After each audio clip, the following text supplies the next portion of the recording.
Some interesting facts about lavender. Did you know that 1 acre of lavender produces about 20 pounds of oil in a good year?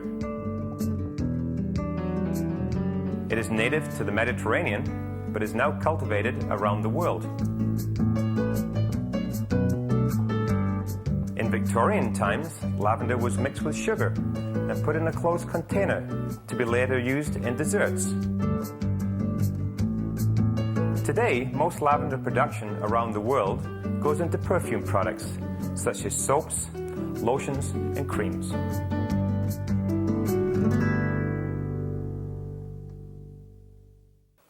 First, we need to make a crust. We'll put the crumbs into the bowl, add the sugar, and the ground almonds.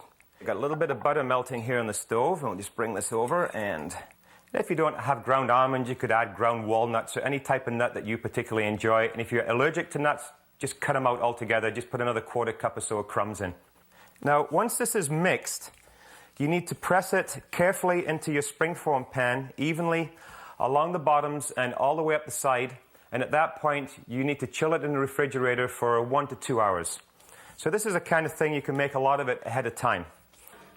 This is what it looks like when it's finished. Take your time doing it. Don't rush it. Okay, so after we've got that done, the next thing we need to do is to make the filling. We'll add in the cream cheese. And we're going to put our sugar into here.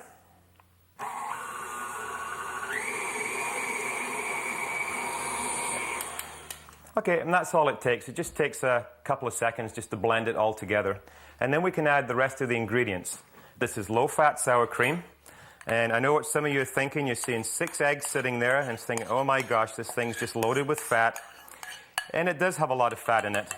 But if you think that this cheesecake serves 12 people, that's only like half an egg each and a quarter cup of cream cheese. So for a special treat, it's not too bad. In goes the cornstarch, which, as I mentioned, helps to bind the whole thing together. Our powdered lavender. And there's about 2 tablespoons there. A little bit of lemon juice. And last but not least, just a touch of vanilla extract here. And I'll just be real careful. Just put a little bit in there. Okay, and now we just need to blend this whole thing up till all the ingredients are incorporated together, and then we can put it into the shell. Now, when you're pouring this in, it's a good idea to use your spatula to break the flow of the liquid now, the filling. And I know you can't smell it, but I can really smell the lavender coming up out of this now. At this point, all we need to do is put this into a 350-degree preheated oven for 1 hour. And after 1 hour, what we're going to do is leave the oven closed, turn the heat off, and reset a timer for half an hour. At that point, we take it out, put it on a rack, let it cool down, and then refrigerate it. I like to leave it in at least 4 to 8 hours, or you can do it overnight. And at that point in time, what it looks like is this.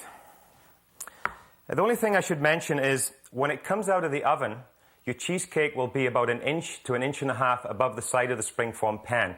But as it cools, it will settle back down, and it makes this really nice well in the middle. Now, the topping ingredients are really simple. Just a little bit more of sour cream, and it's low fat again. Some powdered sugar, and a little bit more lavender, and a touch of vanilla extract. Once that's made, I like to refrigerate it for another couple of hours before I put it onto the cheesecake. So there we go.